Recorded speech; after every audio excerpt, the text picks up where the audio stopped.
Sige po, magandang hapon sa bawat isa sa atin. Tayo po ay mag-resume na ng ating service this afternoon. At mababasa po natin sa Micah chapter 7 verse 18 to 20. Ang sabi, "Who is a God like you, pardoning iniquity and passing over transgression for the remnant of his inheritance? He does not retain his anger forever because he delights in steadfast love. He will again have compassion on us. He will tread our iniquities underfoot. You will cast all our sins into the depths of the sea. You will show faithfulness to Jacob and steadfast love to Abraham, as you have sworn to our fathers." Church, ang Lord natin ay nangako sa Old Testament pa lamang at tinupad niya yung pangako in the ministry and the person of Jesus Christ. Kaya po tayo nandito sa hapong ito because we believe that it is the Lord who has gathered us in Himself. Tayo po ay tumayo at tayo po ay manalangin. Let us come to the Lord for prayer this afternoon. Lord, salamat for you are a generous and merciful God na nung tinignan niyo po kaming mga sinners, instead of judgment ng ibigay niyo, you have loved us and you have sent your Son, Jesus Christ, to die for our sins. Lord, ang panalangin po namin this afternoon, as you are with us, may you continue to kill us in our old self, and may you raise us up in our new life in Christ. Nang sa gayon, patuloy po ang aming pasasalamat at pagdepende sa inyong ginawa for us. We thank you, Lord God, at madakila po kayo all throughout the service. In Jesus' name we pray. Amen and amen. Awitan po natin ang Panginoon at awitan din natin ng isa't isa. And may this serve as a reminder for us.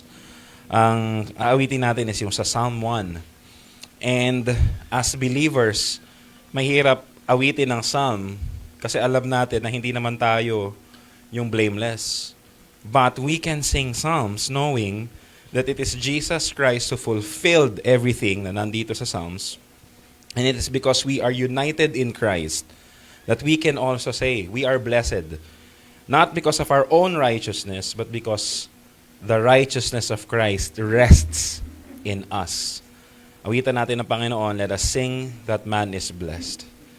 That man is blessed who does not walk as wicked men advise, nor stand where sinners meet, nor seat where scorners pose as wise. Instead, he is the one who makes the Lord's law his delight. And in that law he meditates by day and in the night. He is like a deeply planted tree beside the water stream, which in its season bears its fruit, whose leaves stay fresh and green. In all he does, he will succeed. The wicked are not so, but they are like a scattered chaff, swept by the winds that blow. The wicked therefore will not stand when time of judgment comes, nor will the sinner stand among assembled righteous ones. Because the Lord the righteous loves, the path they walk he knows.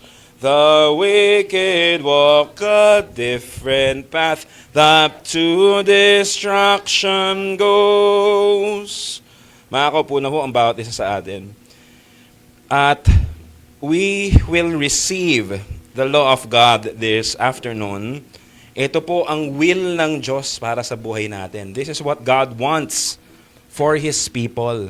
And this is what God is doing sa buhay nating mga mananampalataya.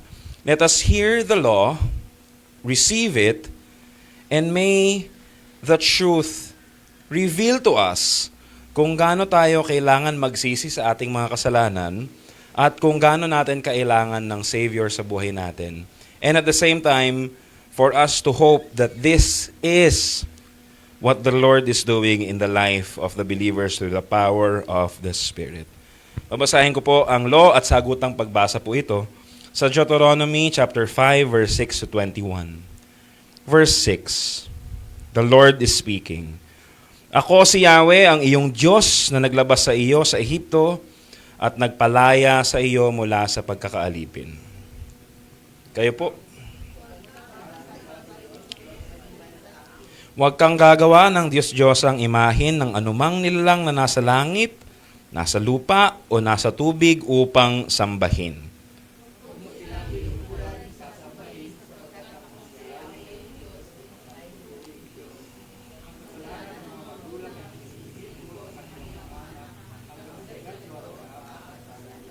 Ngunit ipinadarama ko ang aking pag-ibig at pagkalinga sa libo-libong salinlahi ng mga umiibig sa akin at tumutupad sa aking mga kautusan.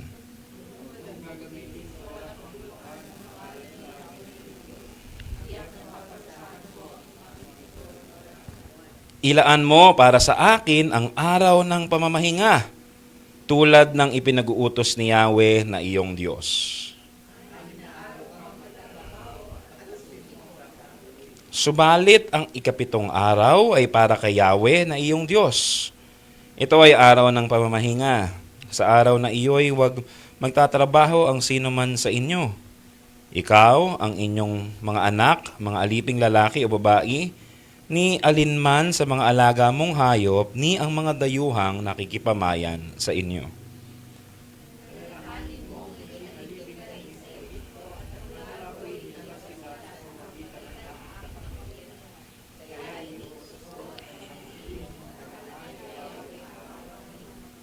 Igalang mo ang iyong ama at ina tulad ng inuutos ko sa iyo. Sa gayoy mabubuhay ka ng matagal at sagana sa lupaing ibinibigay sa iyo ni Yahweh na iyong Diyos. Huwag kang mangangalunya. Huwag kang sasaksi ng walang katotohanan laban sa iyong kapwa. At sabay-sabay po tayo. Huwag mong pagnanasahang maangkin ang asawa ng iyong kapwa. Huwag mong pagnanasahang maangkin ang kanyang sambahayan, bukid, alilang lalaki o babae, baka, asno o anumang pag-aari niya. God bless the reading of His Word. Church, this is the law of God. At yan po ang standard ng Diyos for every one of us. We have sinned against God sa ating puso, sa ating isipan, at wala po tayong pwedeng ipagmalaki. Hindi po natin pwede ilusot. May this time be a time for us to deal with our sins as we confess to God na kailangan natin ng kapatawaran na nagmumula sa Kanya. Aminin po natin na tayo lumabag sa Kanyang mga kautusan. Aminin po natin na kailangan natin ng kapatawaran na mula sa Kanya. Magkaroon po tayo ng sandaling katahimikan upang personally kayo po ay lumapit sa Lord and confess your sins before God.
Tayo po ay makakatayo at sabay-sabay po nating ipinalangin ito bilang ating corporate confession of corporate prayer of confession of sin sa Panginoon.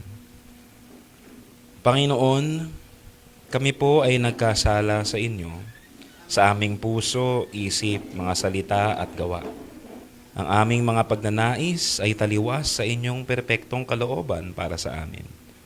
Bagamat ang aming mga labi ay nagsasambit na kami talaga ay pagmamay-ari ninyo na, madalas pa rin kaming lumalabag sa inyong mga kautusan para sa ikabubuti namin at para sa paglilingkod namin sa aming mga kapwa. Madalas pa rin naming naisin ang kung anong hindi na bagay sa aming bagong pagkatao kay Kristo. Pakalinisin niyo po kami at naway mamatay lalo ang aming lumang sarili.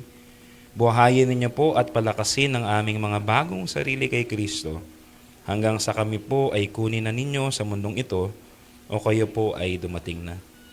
Turuan ninyo po kami na hangarin na luwalhatiin ang inyong pangalan. Turuan ninyo po kaming magpahinga sa pagiging kumpleto at perpekto ng aming kaligtasan dahil sa ginawa ni Kristo. Amen. Church, receive the forgiveness that comes from the Lord. Sabi niya sa kanyang salita sa Romans chapter 5 verse 1 to 2. Therefore, since we have been justified by faith, we have peace with God through our Lord Jesus Christ. Through Him, we also have obtained access by faith into this grace in which we stand, and we rejoice in the hope of the glory of God. Receive the forgiveness of the Lord. Receive His forgiveness for your sins. Jesus died for you. Witin natin as a response nitong "And can it be?"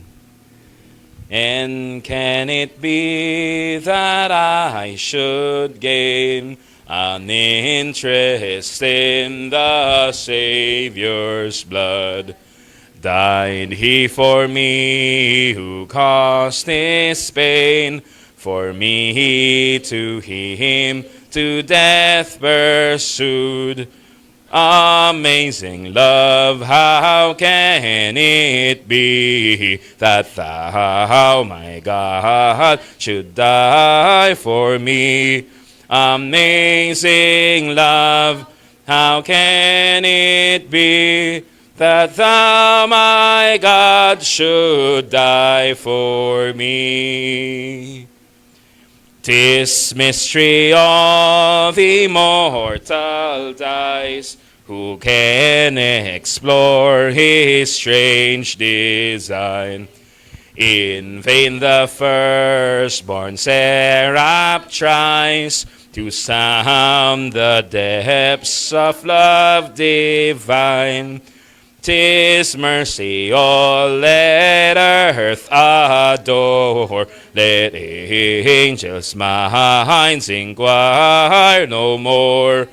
Amazing love, how can it be that Thou, my God, should die for me? He left His Father's throne above, so free, so infinite His grace. Emptied Himself of all but love, and bled for Adam's helpless race. 'Tis mercy all immense and free, for oh my God, it found out me. Amazing love, how can it be that Thou, my God, should die for me? Long my imprisoned spirit lay, fast bound in sin and nature's night. Thine eye diffused a quickening ray, I woke, the dungeon flamed with light. My chains fell off, oh, my heart was free. I rose, went forth, and followed Thee. Amazing love, how can it be that thou, my God, should die for me. No condemnation now I dread, Jesus and all in him is mine. A life in him, my living head, and clothed in righteousness divine. Bold I approach the eternal throne and claim the crown through Christ my own.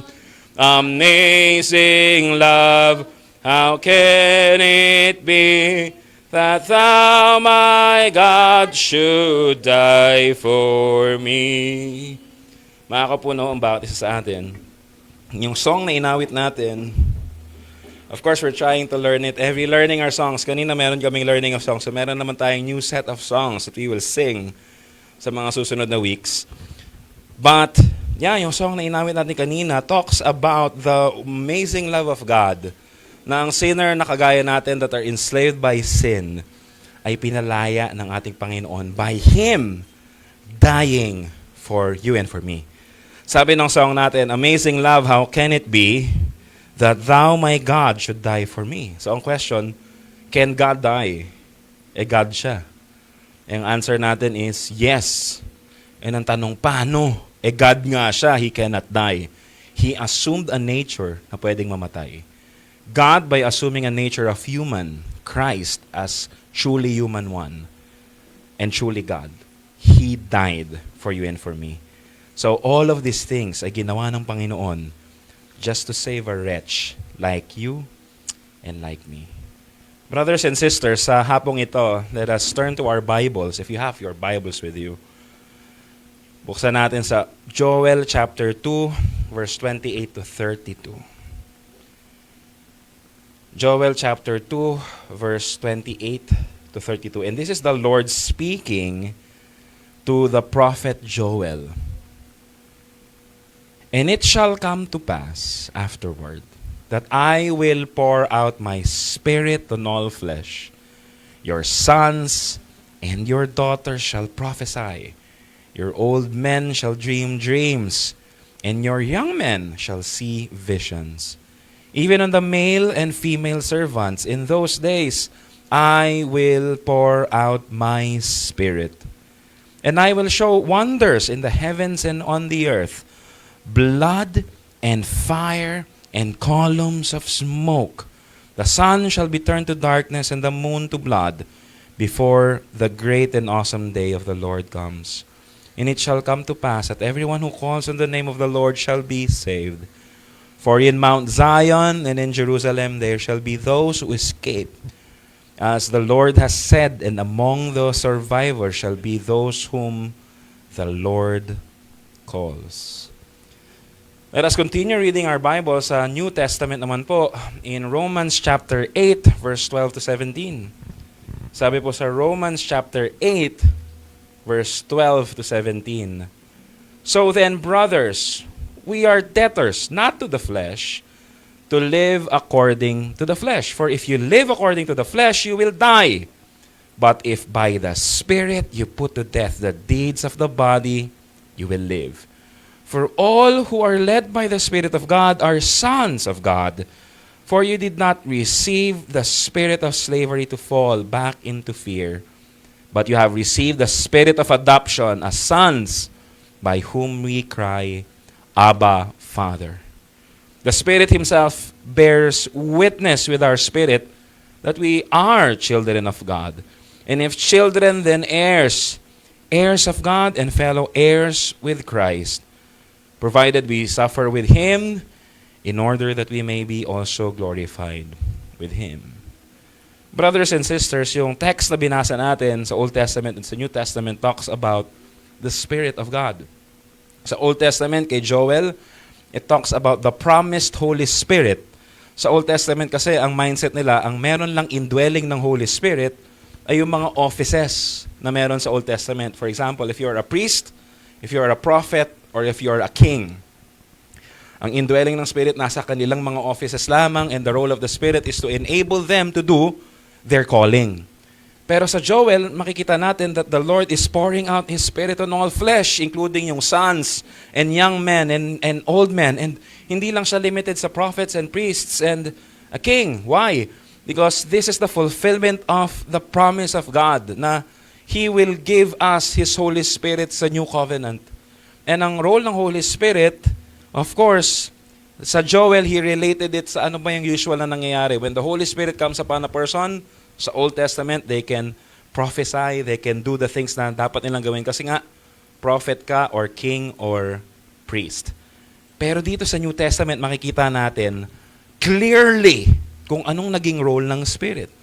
Ang role ng Spirit is not for us to speak prophecy, not for us to see visions per se as how Joel saw it and understood it. Pero mga kapatid, ang role ng Holy Spirit sa life natin is the Holy Spirit is given to us so that we will be enabled to call God our Father. You have received the Spirit of adoption as sons by whom we cry, Abba, Father. And so what is unclear in the Old Testament is clear in the New Testament. And brothers and sisters, as a believer, we have received the Spirit of Christ. We have received the Holy Spirit.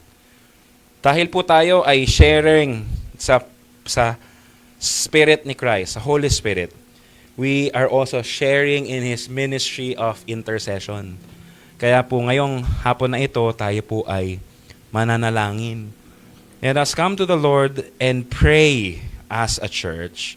And I will lead you sa ating prayer. Kanina napag-prayer na natin yung government, those who are mourning, and yung mga brothers and sisters natin who are suffering because of persecution. Brothers and sisters, ipanalangin po natin this afternoon yung mga Muslim. Sa Philippines, maraming Muslim sa atin, and meron silang tinatawag na Balik Islam 2025. Dati yun. Ano niya po ba kung anong idea nila doon? That they will migrate to key cities sa Philippines, and then mag-establish sila ng communities, and then magkakaroon sila maraming anak so that pagdating ng panahon, marami ng Muslim sa Philippines. And that's their view. In fact, pag pupunta ka sa Zamboanga City, ang Zamboanga City ay isa sa mga lugaran kung saan parang Spanish and Visaya yung language, yung Chavacano. Si Lola Honey is from Zamboanga City. Pero, mga kapatid, pagpunta mo sa Zamboanga City ngayon, hindi mo na makikita yung mga maraming Catholic or Christians na nagsasalita ng Spanyo, ng Chavacano, but you will see the biggest mosque in Southeast Asia. Meron tayong ministry partner na sinasabi nila, hala, nang dami na nila dito, please pray for us. So nakita ko, uy, parang ang ganda, parang mosque nung Abu Dhabi. It's very good. It's napakaganda artistically. Pero, again, it talks about the strong presence of Islam in our nation. And then we will see yung mga believers, walang lugar para mag-church. Parang tayo lang, nalilipat na rin soon. Pero brothers and sisters, let us pray for the Muslims. Meron dito sa Philippines. At hindi lang dito sa Philippines, we have prayed for yung ating pastor, yung kaibigan nating pastor nung last week sa congregational prayer meeting. We have prayed for Pastor Darren na Anglican. And sa UK now, madami na ding Muslim population sa UK in the key cities sa buong world. And they are fastest growing religion in the whole world kasi yun na nga, padami sila ng padami. Now, we do not battle with flesh and blood. And hindi rin yung sagot ng ibang mga Kristiyano. Dapat tayo mga Kristiyano, mas marami tayong mga anak para labanan natin ng mga Muslim. Wow, that's one practical way. Pero ang sabi ni Jesus Christ, He can raise children of Abraham from these stones. Ibig sabihin, it is not by flesh that we will win. It is through the work of the Holy Spirit that the Spirit will convert people and win them to Himself. So church, pagprayan natin yung mga Muslims dito sa Philippines and all around the world that they will reject their false views, that the Lord will open their minds, and that the Lord will call them to believe in Christ. Tayo po ay manalangin. Lord, we are thanking You for You are the God who created the heavens and the earth. And Lord, alam naman po namin that you are independent from us, that you are working kahit wala kami. Kaya niyong trabahuhin lahat ng bagay through your providence and sovereignty. You can work alone kahit walang tulong namin. Pero we are thanking you because you have included us sa mga gagawin ninyo. That you have called us to pray with, to partner with, and to witness how you will display your glory sa buhay namin at sa buhay ng ibang tao. Lord God, tinataas po namin ang situation that yung isa sa mga pinakamalaking religion sa world, yung Islam, has many converts here in the Philippines and around the world. We pray, Lord, that you would call your church out of the Muslims, that you would call them to repentance, that they would see the falsehood ng tinuturo ng kanilang sekta, that they would see their sin, and that they would see that they will be judged if they do not repent and believe in Christ.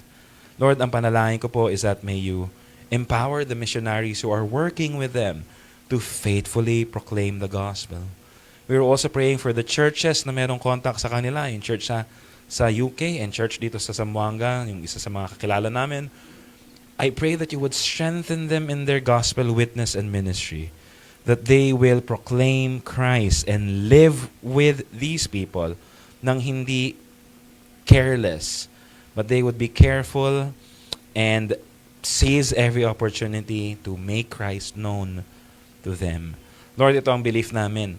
It is not through flesh that we will win the victory. It's not through our own efforts that we will win the victory, but we know that the Holy Spirit will convert the hearts of sinners, that you would call them to yourself and they indeed would be saved. Yun ang aming panalangin, that you would bless yung mga churches. Even yung church sa Abu Dhabi where I went for internship, they are surrounded by Muslims. They are working with the Muslims.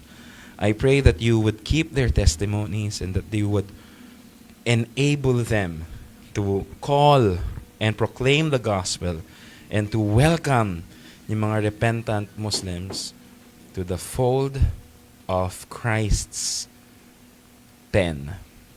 You are our Lord and you are the owner of the church and you have bought the church with your blood.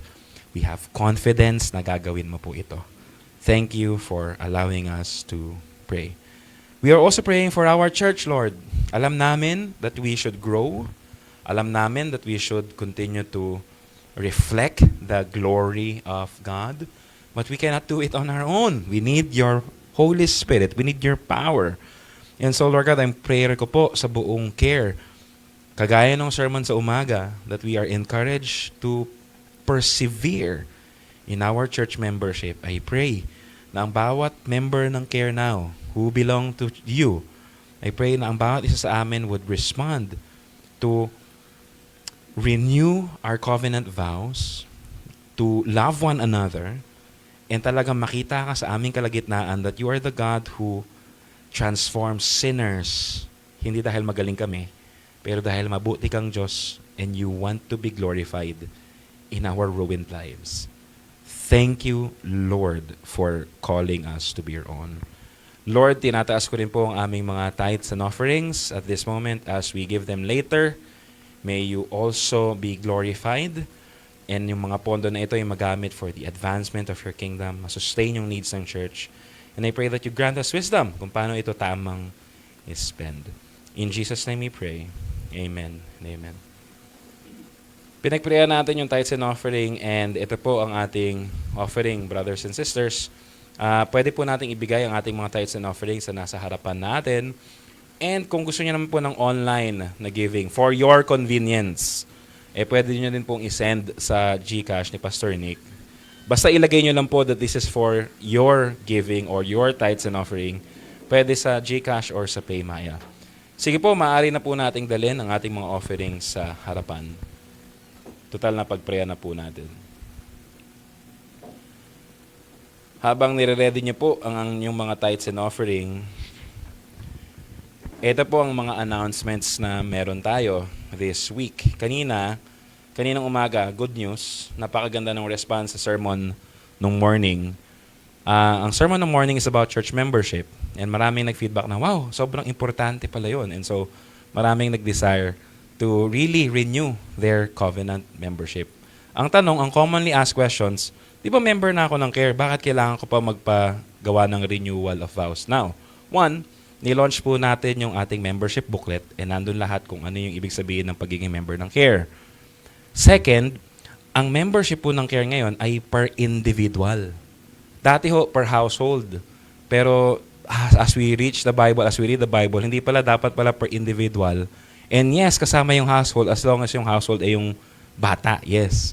Pero per individual, kailangan ng pastoral care ng bawat individuals ng family.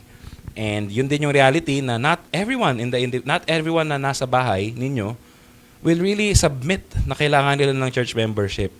So we are praying and calling every members ng CARE now to renew your membership vow. So sino po ang dapat mag-renew? Lahat tayo. Kung kayo po ay naka-attend na nung April membership class, meron po ba dito na nakakumpleto na nung membership class? Natapos na nila yung membership class? Meron na po ba? Sila Ate Lloyd ata tapos niya. Ay, Ate Lloyd. Ate Leila.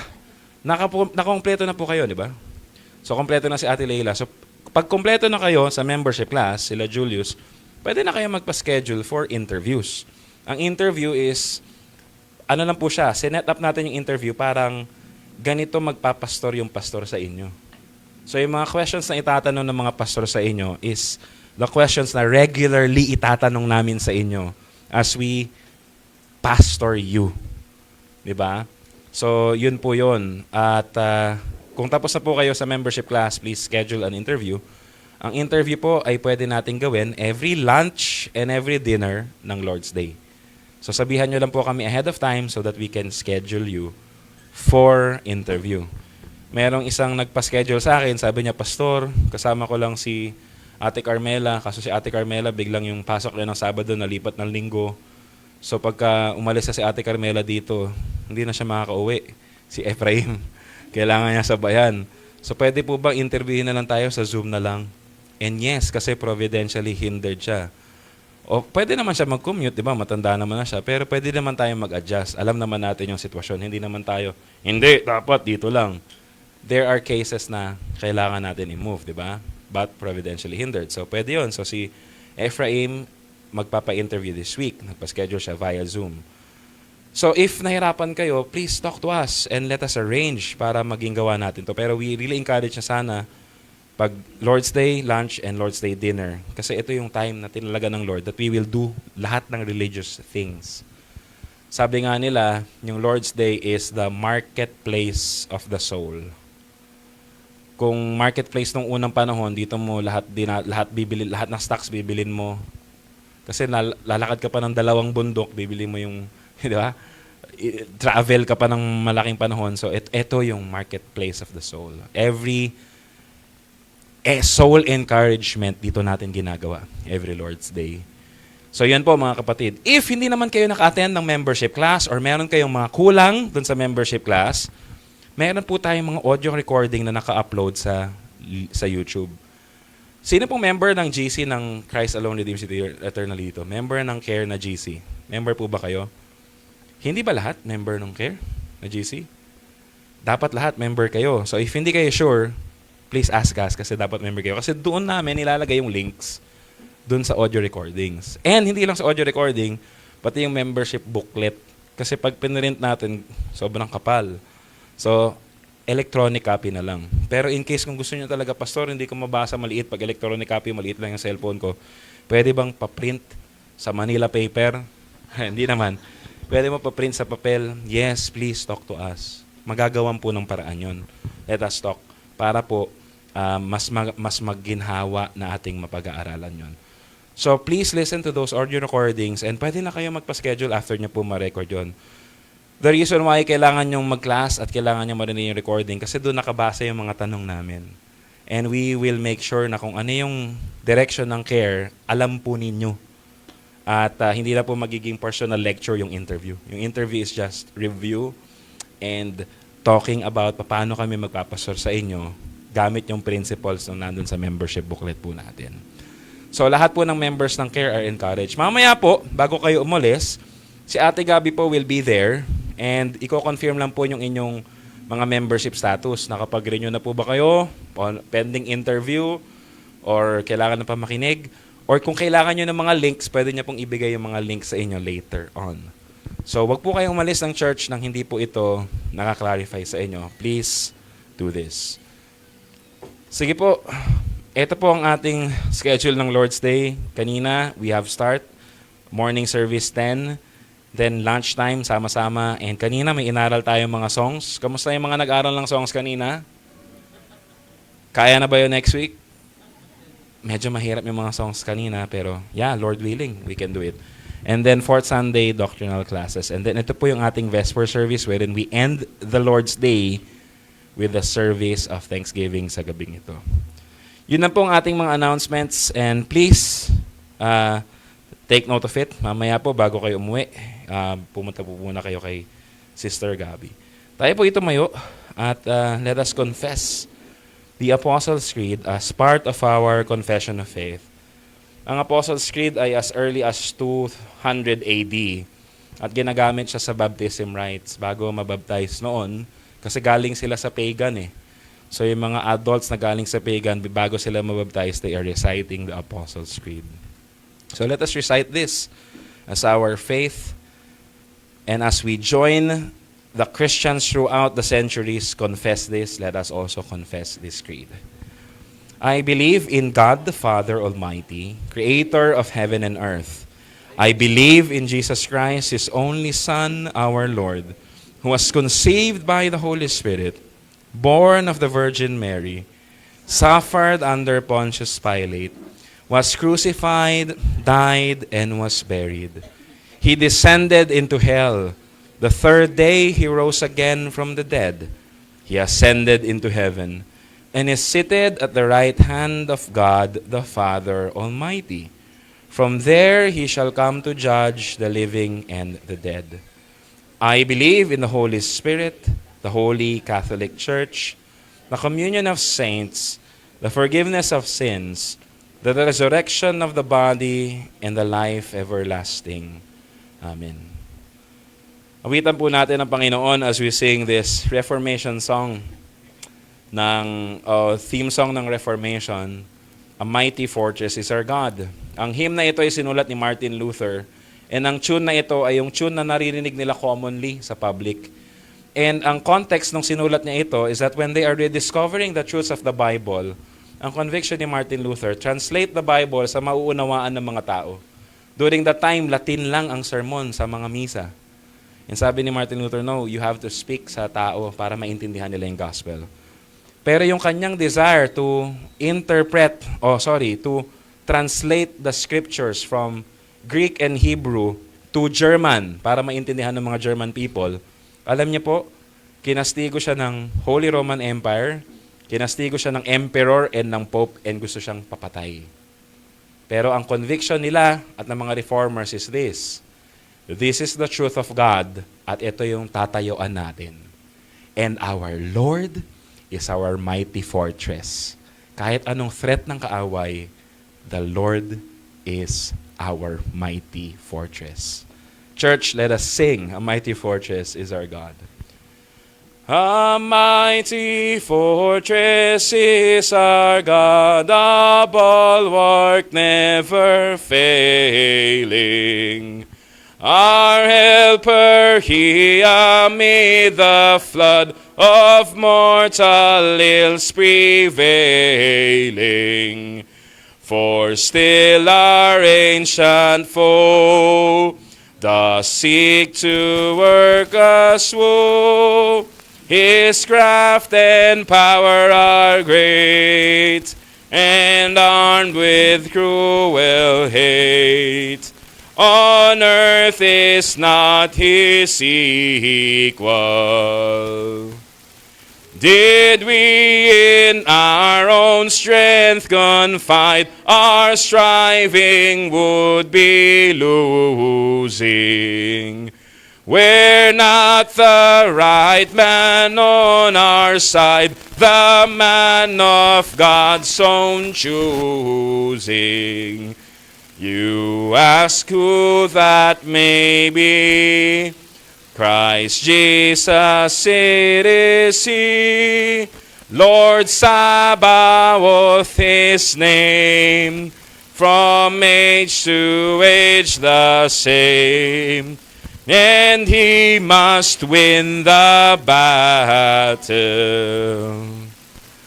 And though this world with devils filled should threaten to undo us, we will not fear, for God has willed His truth to triumph through us. The Prince of Darkness grim, we tremble not for him. His rage we can endure, for lo, his doom is sure.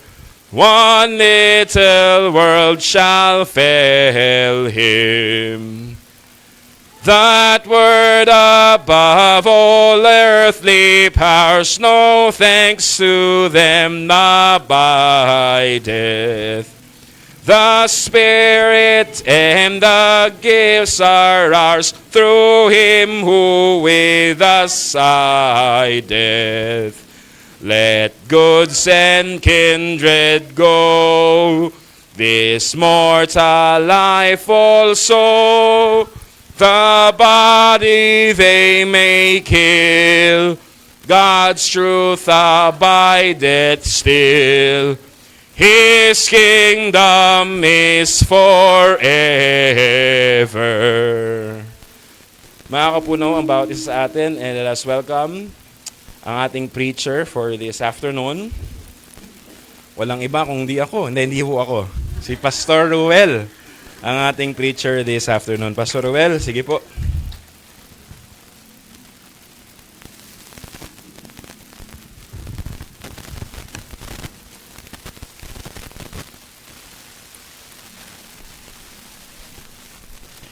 Ayan, maraming salamat.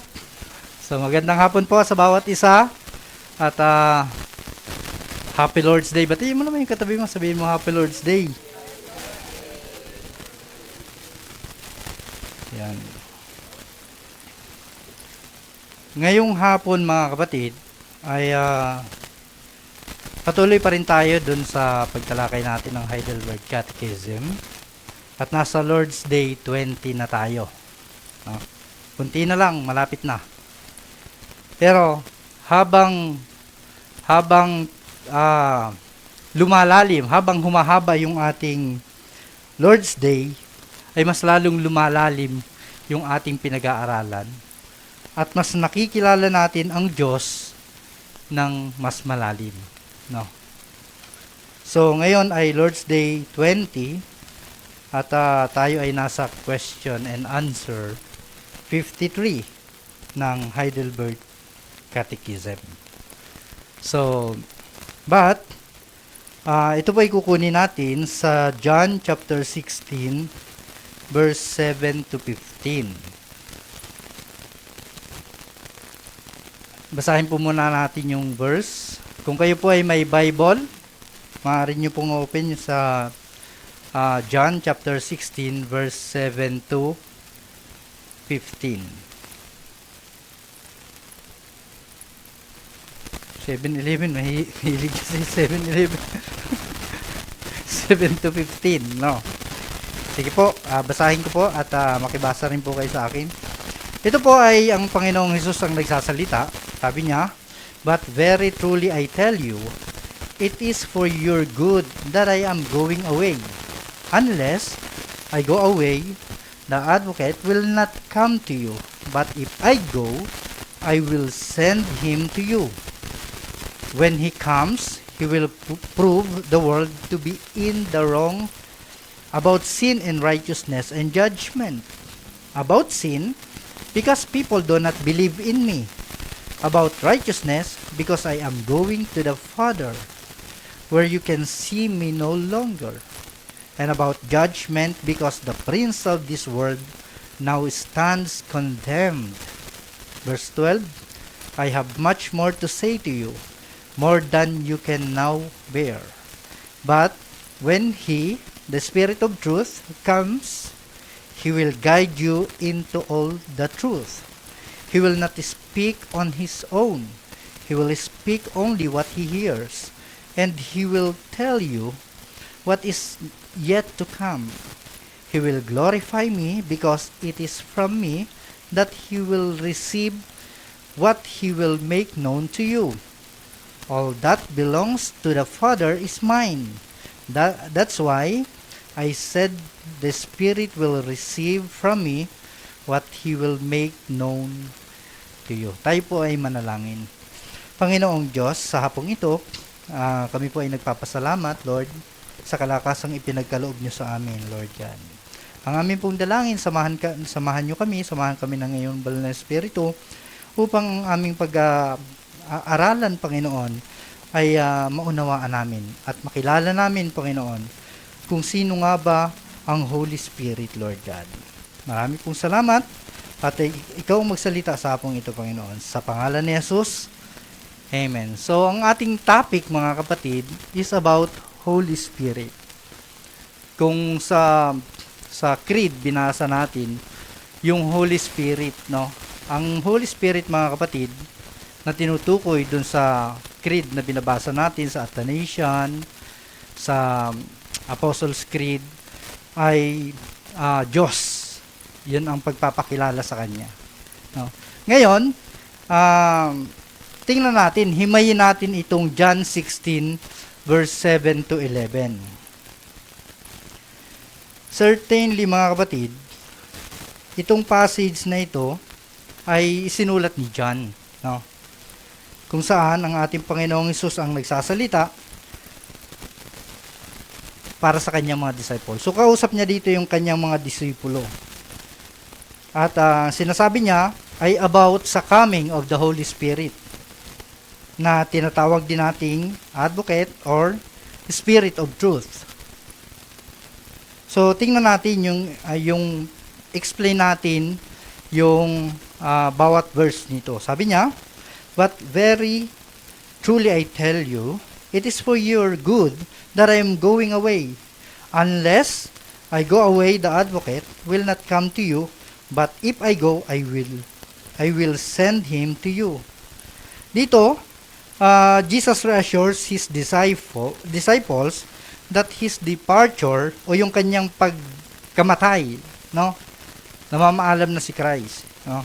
Yung kanyang pagkamatay, yung kanyang kamatayan, yung resurrection and ascension, yun yung binabanggit niya, ay beneficial para sa kanila, para doon sa kanyang mga disipulo, no? Only after he leaves can the advocate o yung Holy Spirit come. So kung hindi siya aalis, hindi bababa ang banal na Espiritu.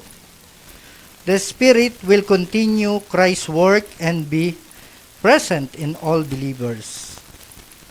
So yung Holy Spirit na yun, mga kapatid, ay mananahan yon na kasama ng Holy Spirit. Kaya nga ang sabi ni Christ sa kanyang mga disipulo, bago siya mag-ascend, umakyat sa langit, sabi niya, huwag muna kayong aalis dito, no? Hintayin ninyo yung aking kapalit, ay yung ipadadala ko, no? At ang tinutukoy niya ay ang Holy Spirit. Kaya naghintay sila naghintay sila sa Jerusalem. At totoong nangyari yun, mga kapatid, dumating ang banal na Espiritu. At yun yung Pentecost. No? Yun yung nangyari. Kaya sabi niya sa verse 8, when he comes, he will prove the world to be in the wrong about sin and righteousness and judgment. So dito, i-expose ng Holy Spirit yung katotohanan at i-convict yung world. Iko-convict niya ang mundo, revealing its errors and how it understands sin. Kasi hindi nauunawaan ng tao kung ano nga ba yung sin, no? Kung ano yung sin, yung righteousness and judgment. Hindi nila naiintindihan. Bakit sinabi ni Christ itong mga bagay na to? Kasi doon pa lang sa mga guro na nakakausap niya ay taliwas na, no? Kaya hindi nila naiintindihan kung ano nga ba yung sin, yung judgment at yung righteousness. Sabi niya about sin, because people do not believe in me. Sabi ni Christ, the core sin is unbelief in Jesus. The Spirit will show that rejecting Jesus is the root ng humanity's brokenness.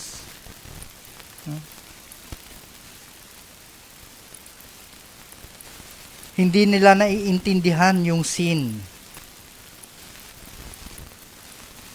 Kaya, ipinapakita sa atin ng Holy Spirit kung ano ba yung sin, kung ano yung kasalanan. No? Akala kasi natin yung sin ay pagpatay. Yung sin ay yung mga malalaking ginagawa, pagnanakaw, no? Pero hindi natin nakikita yung sin pala ay minsan mag-isip ka lang na nang masama sa iyong kapwa ay sin na yon. Kaya dito ay sinasabi ng ating Panginoong Hesus kung ano ang gagawin ng Banal na Espiritu. Yung verse 10, sabi niya about righteousness, because I am going to the Father where you can see me no longer. Dito, Jesus' return to the Father proves His righteousness and divine approval. So dito ay makikita natin na ang Panginoong Hesus talaga ay siya lang yung binigyan ng kinilala bilang righteous ng ating Panginoon. No? At sabi nga ng Panginoon, di ba? Siya ang aking anak na lubos kong kinalulugdan. So the Spirit will reveal the unrighteousness. The Spirit will reveal true righteousness. Not based on law, but on Christ's character and resurrection. Pero yung law, mga kapatid, again, ay standard yun ng Panginoon na kailangan din nating sundin. Verse 11 about judgment, because the prince of this world now stands condemned. So, ang tinutukoy ditong prince of this world ay si Satan. So, the Spirit will reveal that through Jesus' work, Satan is already judged and defeated, signaling the world's false standards will be overturned. So, sinasabi ng Holy Spirit, mga kapatid, na si Satan ay tinalo na ng ating Panginoong Hesus sa kanyang ginawa.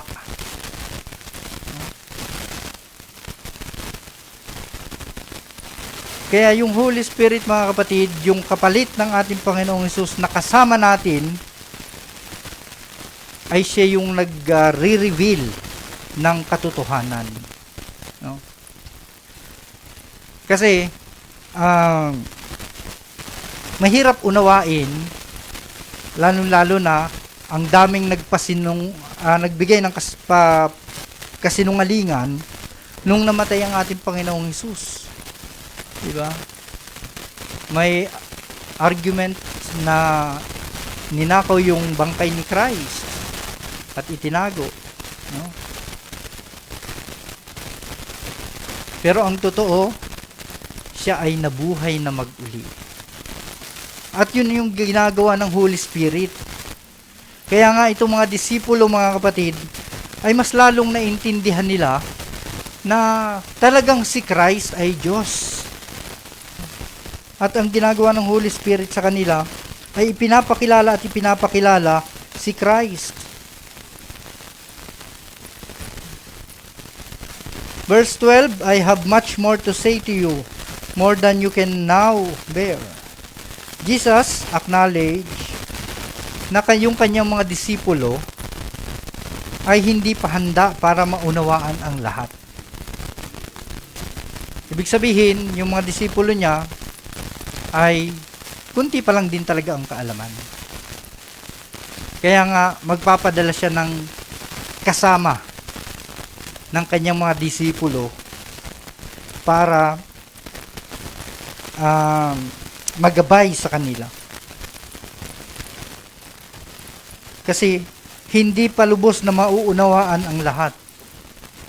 So kung matatandaan ninyo ang Panginoong Hesus nung pagkatapos niyang mabuhay na mag-uli, nagpakita siya sa kanyang mga alagad, hindi agad siya nakilala.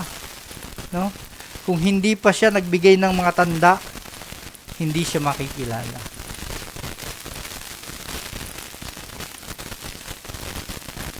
Kaya ang ating Panginoong Hesus ay ipinadala niya yung kanyang Holy Spirit para maging guide, maging kasama ng kanyang mga hinirang ng kanyang mga disipulo.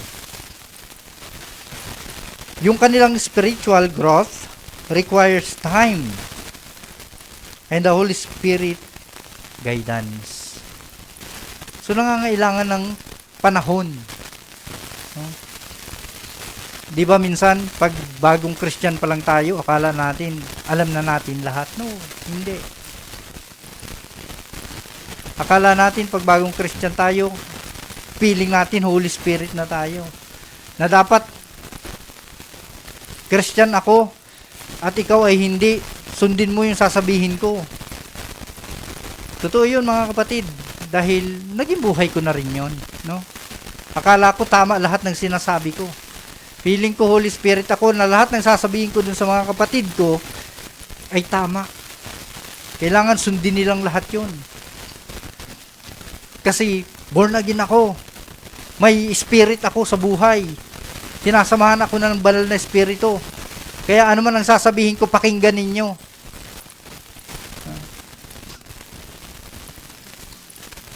Pero totoo, yung indwelling, yung pagsama ng Holy Spirit sa buhay ng tao ay totoo yun. No? Sinasamahan talaga ng Holy Spirit sapagkat yung Holy Spirit ay selyo ng Diyos sa kanyang mga hinirang.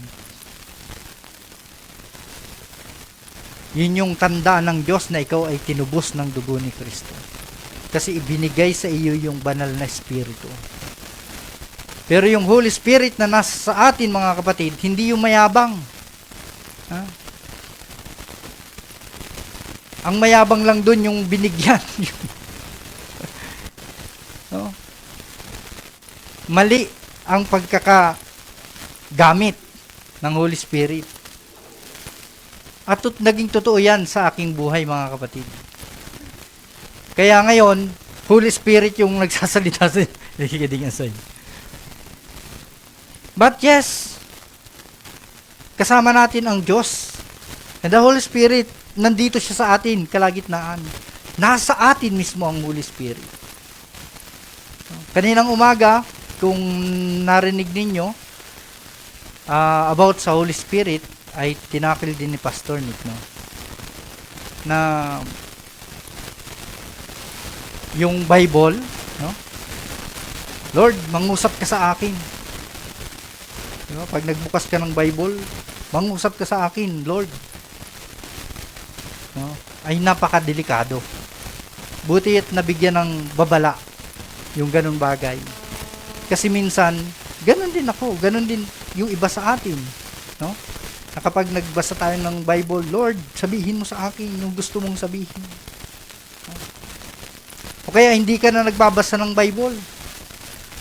Nagpray ka lang, tapos feeling mo, may dumaan na sasakyan, uy, nagsalita sa akin ang Diyos. Nagsalita sa akin ang Holy Spirit. Di mo alam na may nagpupukpok lang pala dun sa likod ninyo at katunog nun, oo, ganun. Lord, sabihin mo nga sa akin, na ganun. Kung talagang tutuloy ako sa ibang bansa, may dumaan na katunog lang nung gusto mong marinig, siya na yun. So mga kapatid, yun yung mga nakakatakot na nangyayari sa atin. No?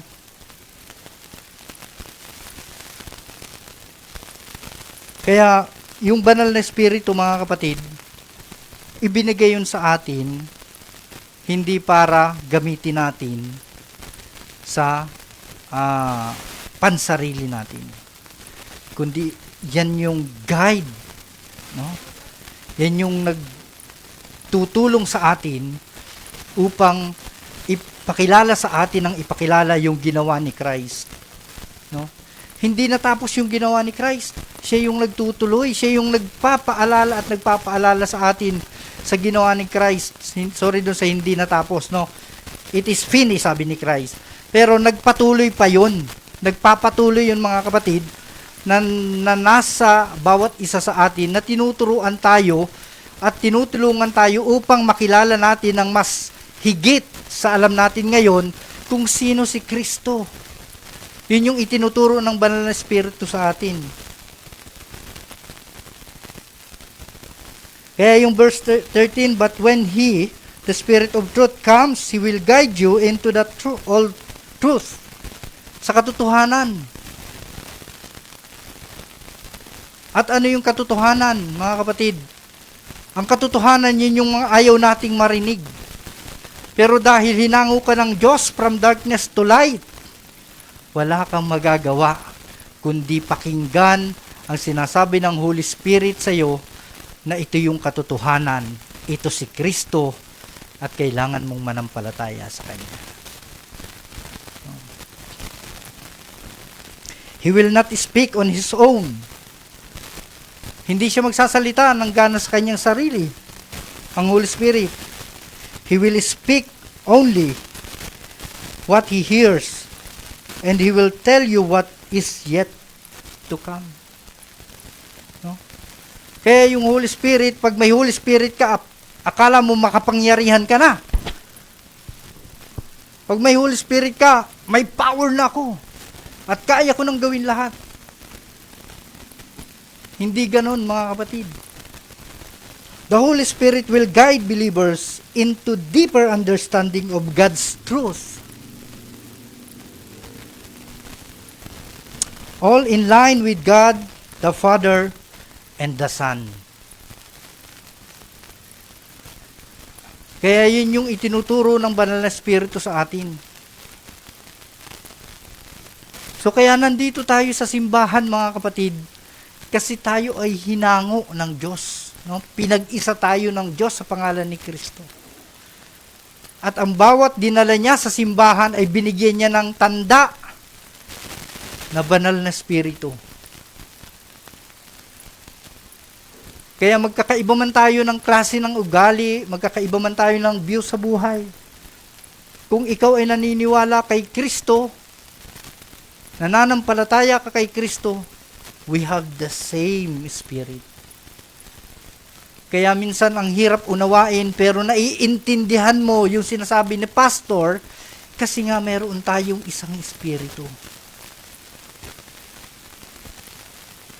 At kung katotohanan yung sinasabi ni Pastor, at hindi mo kayang tanggapin sa sarili mo, yung Holy Spirit ang magpapaunawa sa iyo, natanggapin mo yung katotohanan sinasabi ni Pastor. No? Kasi yung pastor, hindi siya nagsasalita ganang kanyang sarili, kundi kung ano lang din yung kanyang nabasa, kung ano lang din yung itinuturo sa kanya ng Holy Spirit, kung ano lang din yung katotohanan ng Diyos, ayun ang sasabihin. Pero ang masama, hindi lahat ng pastor ay ganun. No? Kasi si pastor, siya na yung Holy Spirit. At yung nakakatakot. No?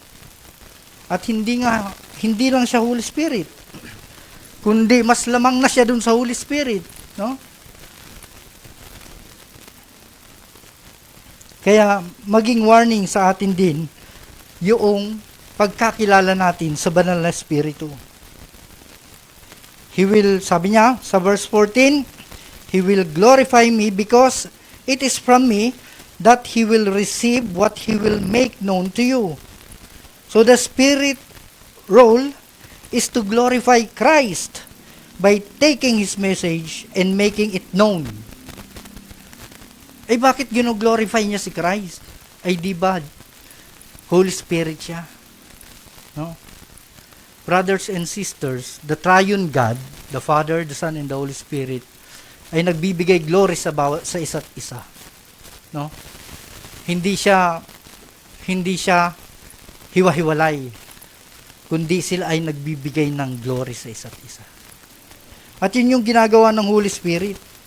Nagbibigay siya ng glory kay Christ by taking His message and making it known.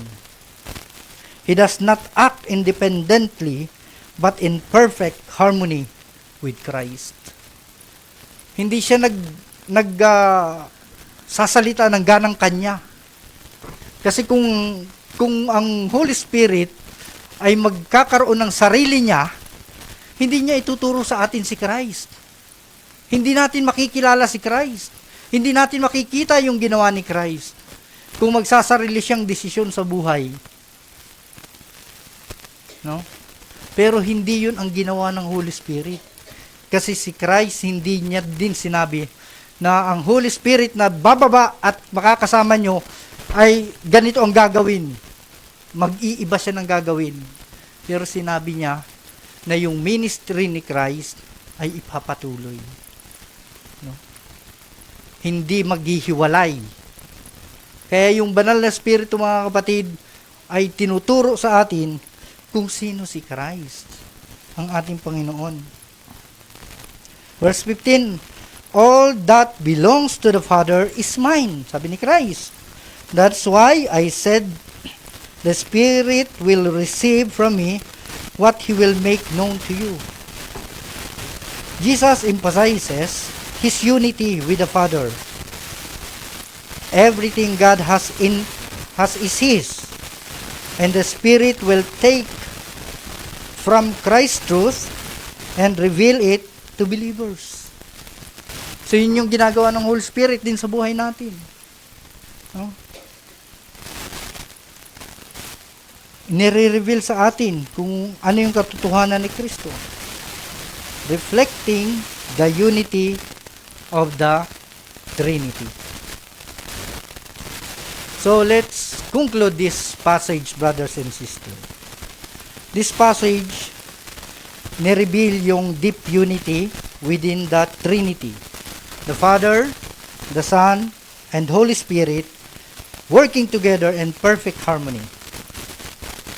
So the purpose of Jesus' departure, not abandonment. Di ba sabi niya, aalis ako.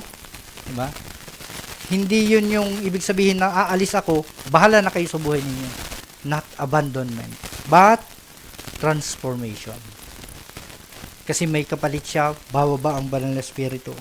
The Spirit's coming marks a new place where God dwells within believers. So kanina nabanggit din ni Pastor Kyle, yung kay Joel at saka kay sa Romans, no? Sa Old Testament, yung indwelling ng Holy Spirit, kung makikita ninyo si Saul ay binawian ng Espiritu ng Diyos. No? Iba yung indwelling ng Spirit sa Old Testament at saka sa atin. Ngayon walang bawian, mga kapatid. Kahit ang buhay mo ay sablay, hindi babawiin sa iyo ng Diyos. Kasi ang Diyos ang nagtatrabaho sa buhay mo. No? So the Holy Spirit role, not just a comforter, but a revealer of truth, a convictor of hearts, and a glorifier of Christ.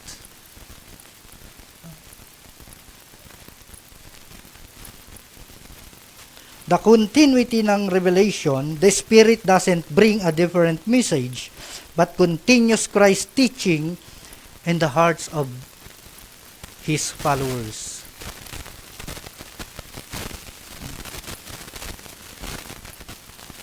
And the call to trust the process, the disciples and we may not understand everything now.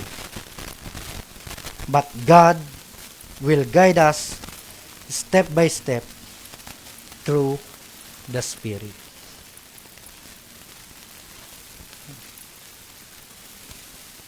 Hindi agad-agad mga kapatid, pero tinutulungan tayo day by day ng ating Panginoon.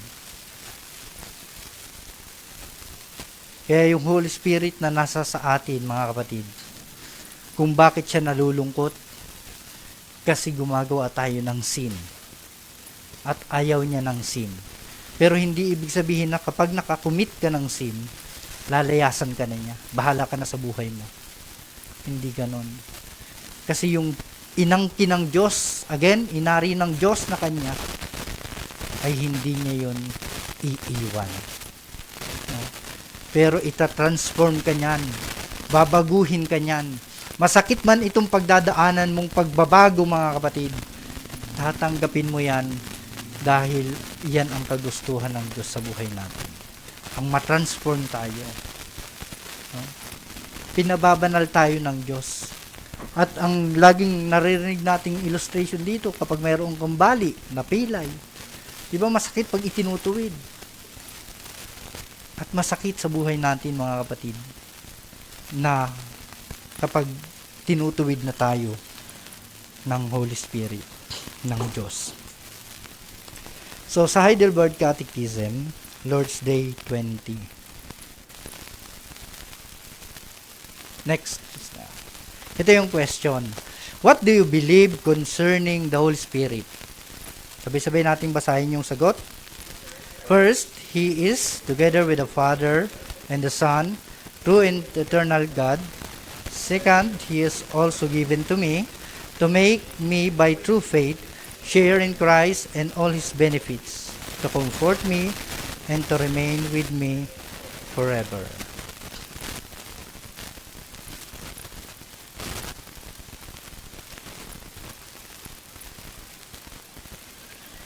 So yan yung answer, no, ng question natin, what do you believe concerning the Holy Spirit?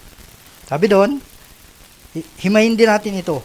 First, He is together with the Father and the Son, true and eternal God.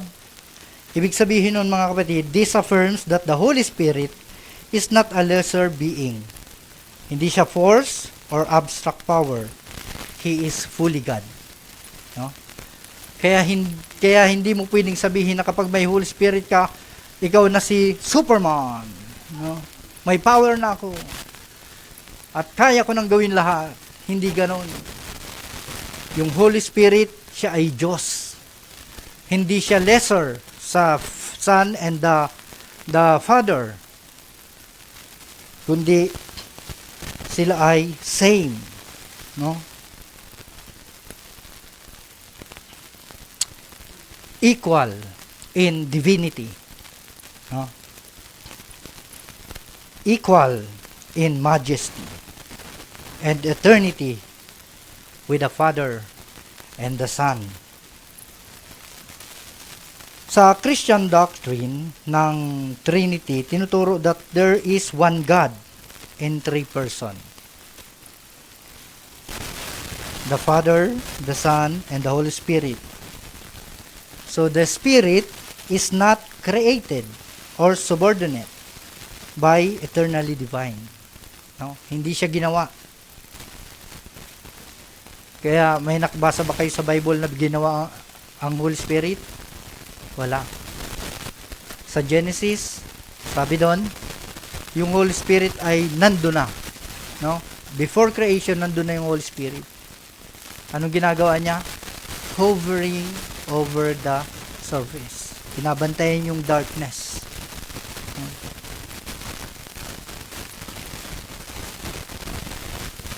So, hindi siya created, subordinate, but eternally divine. This challenges us to recognize the Spirit not just as God's power, but as God Himself, worthy of worship, reverence, and relationship.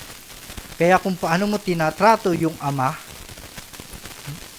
kung paano mo tinatrato si Christ, kung paano mo tinatawag yung Ama as Lord, as Father, as Abba Father, your Creator, at si Christ, tinatrato mo siya as your Savior, as your Redeemer. Yung Holy Spirit, anong ginagawa mo sa Kanya? Power. Like ganun. Tinatrato mo din siya na Diyos, sovereign.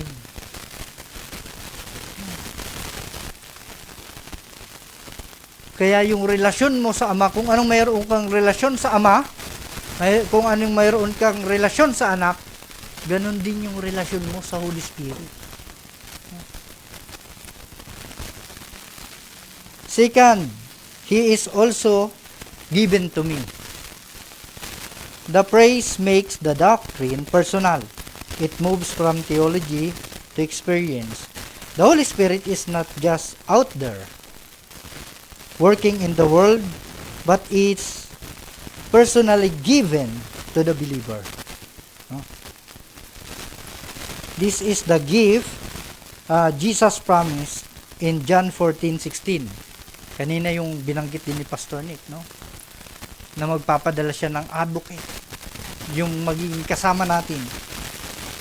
That the Spirit would come to dwell within believers after His ascension. At kasama natin ang Holy Spirit, mga kapatid. Yung bawat believers, Pastor, ulit-ulit ka naman eh. Baka kasi makalimutan nyo na kayo ay mayroong tanda, may selyo ng Holy Spirit. But, maging maingat. No? Baka sabihin natin, dahil may Holy Spirit ako, kaya ko nang yumaman. No? Hindi ganon, mga kapatid. Next, to make me, by true faith, share in Christ and all His benefits. The Spirit applies salvation to individuals. By working faith in our hearts, the Spirit unites us with Christ. So, pinagkakaisa tayo by Christ sa ating Panginoong Jesus. Everything Christ accomplished, His righteousness, forgiveness, sonship, victory over death, is shared with us through the Spirit. So, kung wala yung Spirit, brothers and sisters, these blessings would remain external and accessible. Pero dahil may Holy Spirit, kaya accessible siya. The Spirit brings us into union with Christ, which is the essence of salvation. Kaya yung role ng Holy Spirit, hindi siya maliit. No?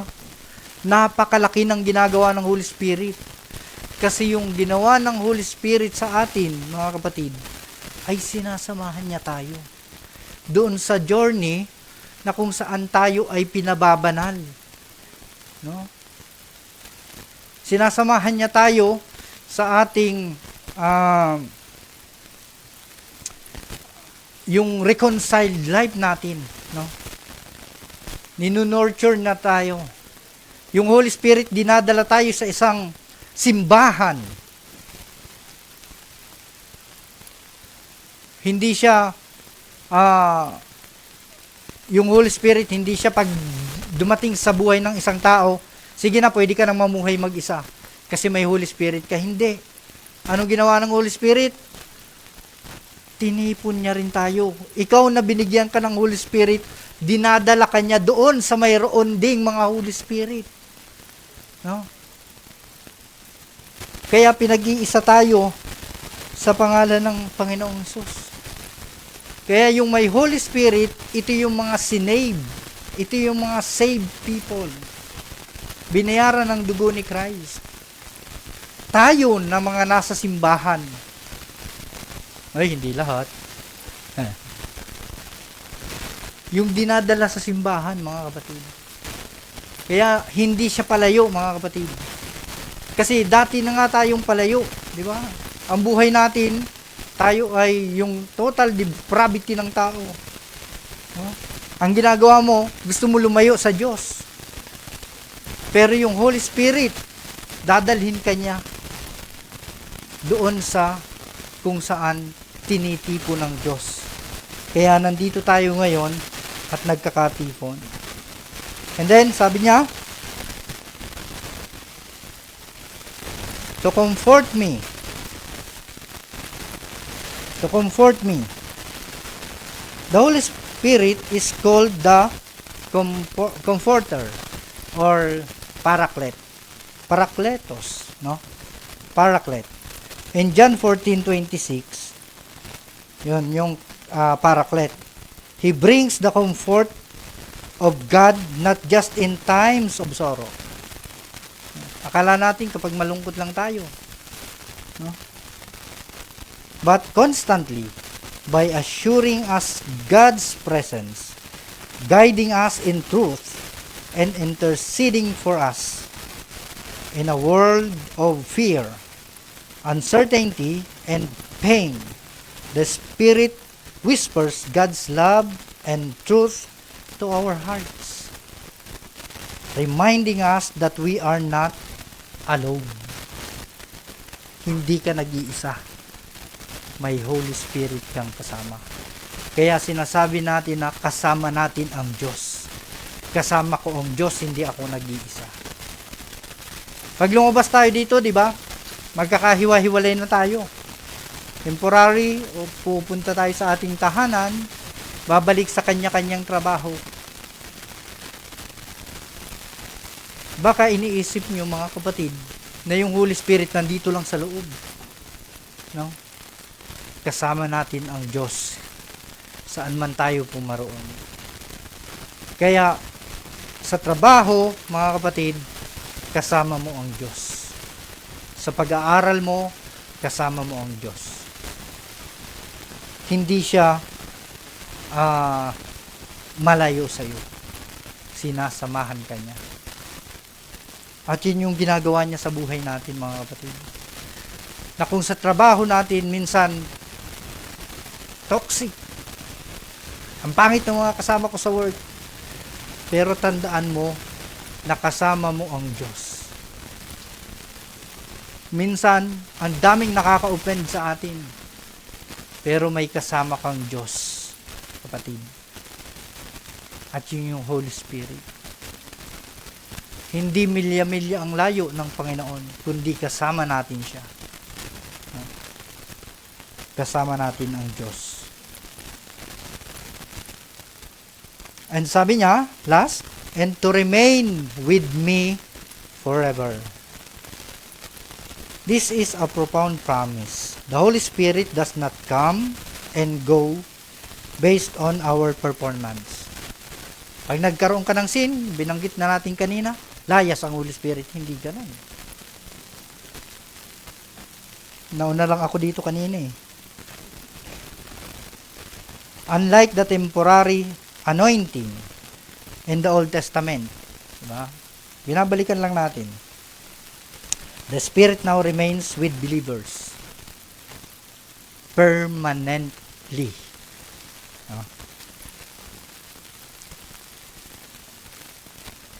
This is God's seal of ownership and His guarantee of our future inheritance. Even when we falter, the Spirit abides, continues to work in us, and never forsake us. Nagpapatuloy ang Holy Spirit sa ating mga kapatid. Hindi siya nagsasawa sa atin. Kung minsan, hirap na hirap ka na sa buhay mo, sawang-sawa ka na sa buhay mo, kasi puro problema yung dumadating sa buhay mo. Pero yung Holy Spirit, nag-work yun sa'yo. Ayaw mo lang pansinin. Kasi nakafocus ka, nakatuon ka sa kung ano yung mayroon ka ngayon, nakatuon ka sa kung anong problemang meron ka. Pero hindi mo pinapansin yung seal ng Panginoon sa buhay mo. At yun ang banal na Spirit. In summary, brothers and sisters, before we end, ang Holy Spirit, dinadala niya tayo kay Christ. At ang ginagawa niya, ini-invite niya tayo na mag-rest sa ginawa ni Kristo sa cross ng Calvary. Ini-invite niya tayo na manahan tayo kay Jesucristo. Magtiwala tayo sa ginawa ni Christ. Kaya the Holy Spirit is God Himself. Personally given to you. He unites you with Christ. Brings the reality of salvation into your life. Comforts you in all things. And stays with you forever. Itong teachings, brothers and sisters, invites not just intellectual agreement, but deep trust and personal relationship with the living God through His Spirit. Tayo po'y manalangin. Father, we thank you, Panginoon. Salamat, Lord. We acknowledge that yung Holy Spirit na ipinagkaloob nyo sa bawat isa sa aming mananampalataya ay Diyos. Kaya naman, maraming salamat dahil hindi mo talaga kami iniwan, hindi mo kami pinabayaan. Bagkos ay sinamahan mo, Panginoon, ang bawat hinirang, Lord God. Kaya kami na mayroong Holy Spirit na sinumahan ng inyong banal na Espiritu, hayaan mo na itrato namin ito bilang aming Diyos. Hindi maging lesser yung pagtingin namin sa Kanya. Pagkos kung papaano ka namin tinatrato bilang aming Creator, aming Ama, kung paano namin treat ang aming Panginoong Jesus as our Lord and Savior. Ganun din namin tinatrato ang banal na Espiritu ibinigay mo sa amin na aming Diyos, aming kasama. At kung paanong sinabi mong hindi mo kami iiwan, ganun nga po, Panginoon, hindi mo kami iniwan at hindi mo rin kami pinabayaan dahil yung tanda mo sa amin ang banal na Espiritu. Salamat sa kanyang ginagawa. Salamat sa banal na Espiritu na patuloy na kumikilo sa buhay namin para mas makilala namin yung aming Savior, para mas maunawaan namin yung inyong plano for us, Lord. Ang aming hope sa pagdating ng panahon, Panginoon, ay makakasama namin tuluyan, Panginoon, sa inyong promise na kami ay makakaisa mo, makakasama mo sa inyong inihandang lugar para sa amin, Lord God. Kaya, O Diyos, maraming salamat sa patuloy na paggabay, sa patuloy na pagtuturo mo sa amin kung paano yung dapat na pagkakilala at pagtrato namin sa inyong banal na Espiritu. Maluwalhati ka, O Diyos, sa pangalan ni Jesus. Amen. God bless po sa bawat isa.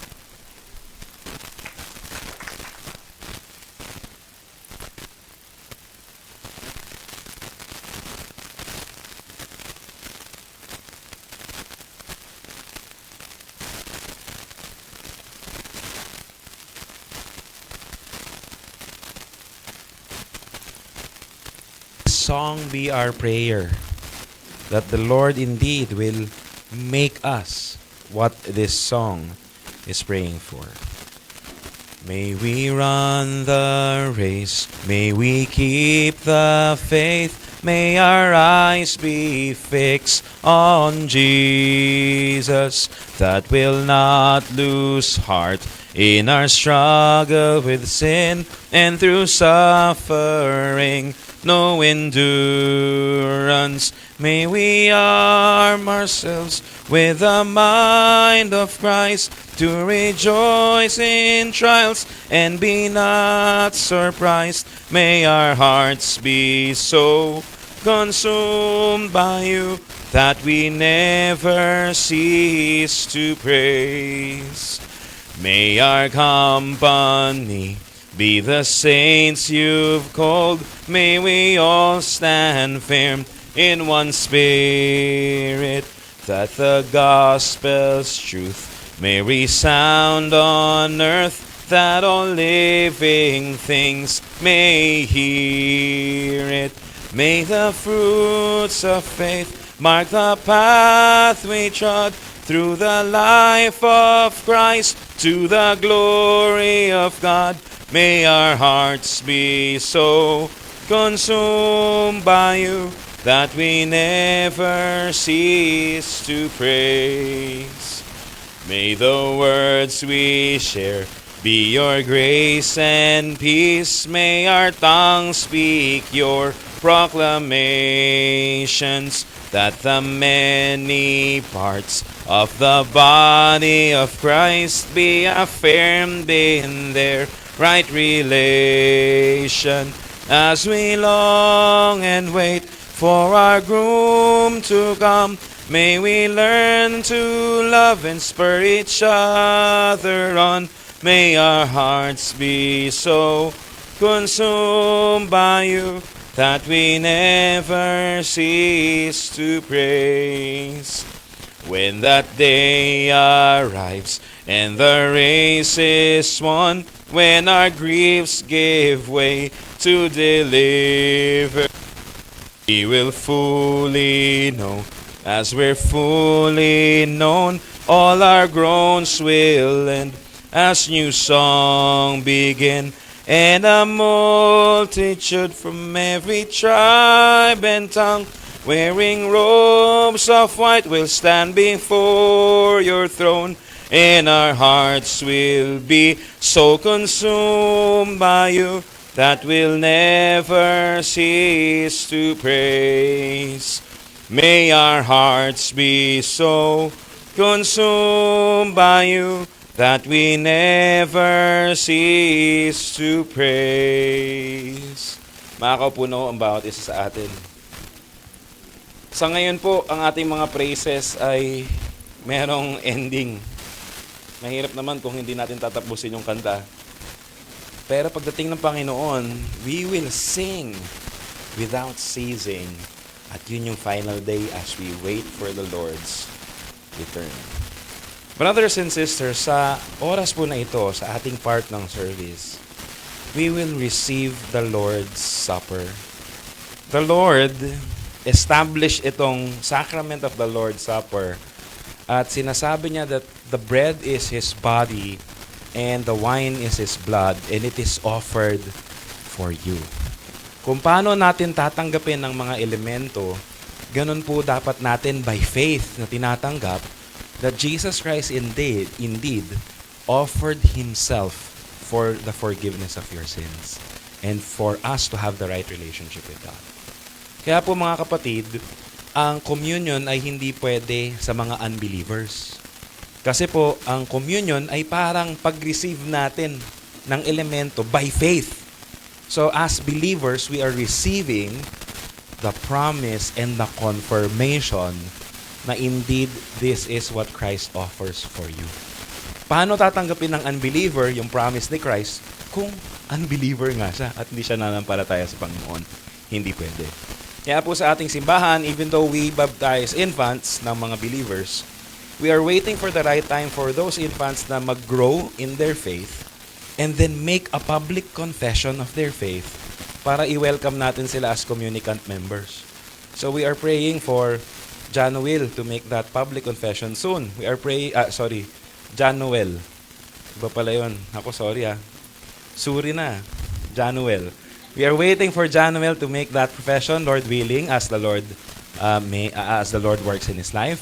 We are praying for baby TJ and wait for that time na he will confess na talagang the Lord is for him. And also kay baby Asia, we are waiting and praying that the time will come that they will confess na indeed totoo that they believe that Jesus Christ died for them.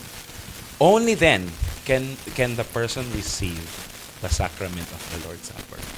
So ngayon mga kapatid, meron pong warning. Sabi sa verse 27, whoever therefore eats the bread or drinks the cup of the Lord in an unworthy manner will be guilty concerning the body and the blood of the Lord. Let the person examine himself then, and so eat of the bread and drink of the cup. For anyone who eats and drinks without discerning the body eats and drinks judgment on himself. So brothers and sisters, yung communion na gagawin natin, as we receive it by faith, it is for you. It is for our encouragement that Jesus Christ pledged Himself for you. Indeed, totoo yung forgiveness of sins for you. Pero if you are just saying, sige na, nakakahiya naman kasi mukhang ako lang hindi kakain dito. Sabi ng scripture, kumakain ka ng judgment. Because you are rejecting Christ pero you are participating in the food. And so yung ating introspection dito, yung examine ourselves, hindi natin na-examine kung talagang believer ba talaga ako. Hindi. Examine natin ang sarili natin. Do you really believe that Christ died for you? And if the answer is yes, then this is what Christ is offering you. Indeed, His body and blood was offered for you. Later on, as we continue sa ating faith, para mas madali ang standard, if you are not a member of a local church, we will refuse you to give communion sa inyo. Kasi sabi, whoever, di ba? Let a person examine himself, so eat the bread. Anong sabi dito? For anyone who eats and drinks without discerning the body. Ano yung body doon? Body of Christ. You must be a part of the body of Christ. So if you are not a member of the local church, we will refuse communion sa'yo. If meron mga member ng ibang local churches at dumalaw sila dito sa care for the Lord's Day, we will give them the Lord's Supper, of course. Pero for us, ganun ka-importante that we who believe are also part of the members of His body. Kasi this is a family meal for your encouragement that Christ indeed is for you. Tinatawagan ko po ang ating mga pastors to offer our elements. If sure ka that you are a believer, please take. If you are not sure if you're a believer, ang payo ko po is to refuse from taking the elements. It's better to refuse than to eat judgment for yourself.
Sige po, tayo po ay tumayo.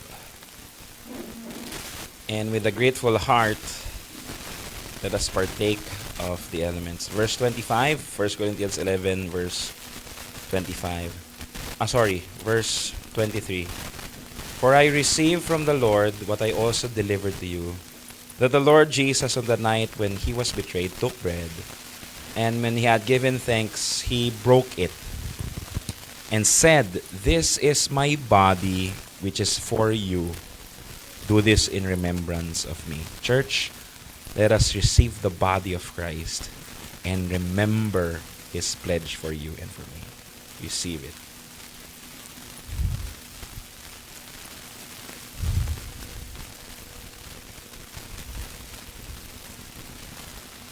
In the same way, he also took the cup after supper, saying, "This cup is the new covenant in my blood. Do this as often as you drink it in remembrance of me. For as often as you eat this bread and drink of the cup, you proclaim the Lord's death until he comes." Church, let us partake of the cup and remember that Jesus died indeed for you. Let us partake of the wine.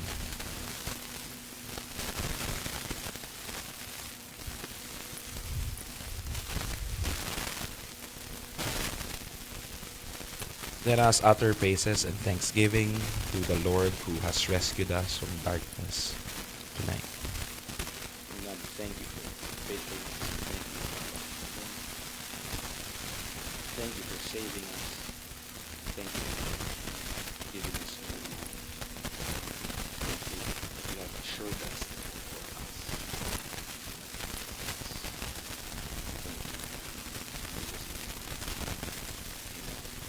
Mga kapatid, magkaroon po tayo ng sandaliang pananahimik to reflect on what the Lord has done for us the whole Lord's Day. Paano tayo ginising ng Panginoon? Paano niya tayo dinala sa simbahan na ito? Paano tayo tinawag sa Lord's Supper, sa Lord's call to worship? Sa ating sermon nung umaga, ating learning of songs nung hapon, and even hanggang ngayon that we have received the Lord's Supper. Let us have a moment of silence to be silent and in awe of what God has done for you and for me.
Lord God, we thank you for the Lord's Day.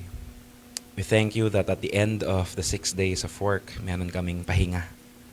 That you have called us to rest from our burdens, to be renewed in our new selves through the power of the Holy Spirit as we receive your grace by faith sa mga means na inappoint mo sa amin this Lord's Day.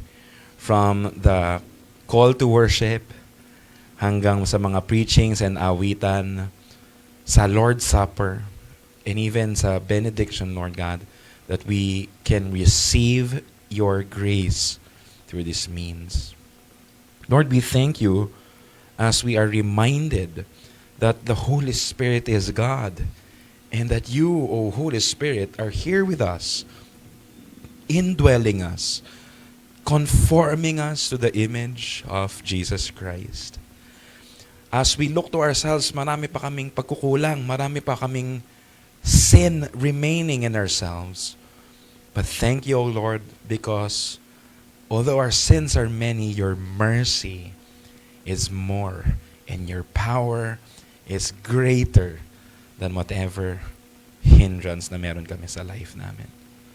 Lord God, we are continually praying and asking that as we gather as a church, patuloy nyo kaming bigyan ng kalakasan.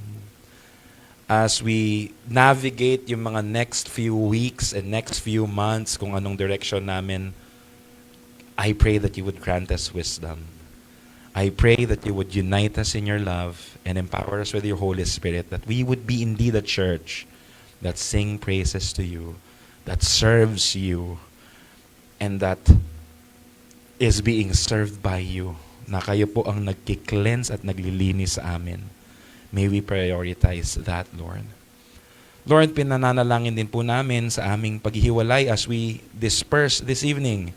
Babalik kami sa aming mga kanya-kanyang mga ginagawa, sa mga trabaho, sa mga pinagkakaabalahan namin. May we never forget that we are still a church, dispersed nga lang, and your Holy Spirit is still with us, enabling us to serve our neighbors sa mga fields na binigay nyo sa amin. I pray na yung grace mo na natanggap namin now ay siyang mag-empower sa amin to be kind to our neighbors, to be loving to the unloving, and to stay away from temptation all throughout the week. At alam namin hindi namin kaya on our own strength, but may we rely in the power of the Holy Spirit that is with us now. Samahan niyo po kami, Lord God, and may you be glorified in our lives.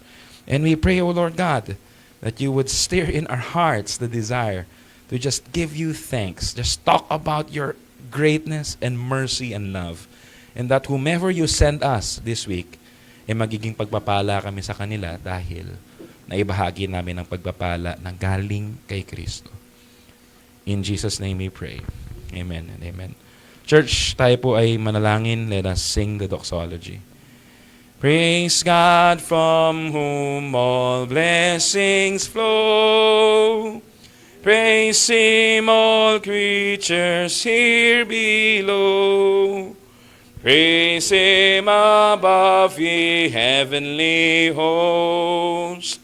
Praise Father, Son, and Holy Ghost. Amen. May the God of hope fill you with all joy and peace in believing, so that by the power of the Holy Spirit you may abound in hope.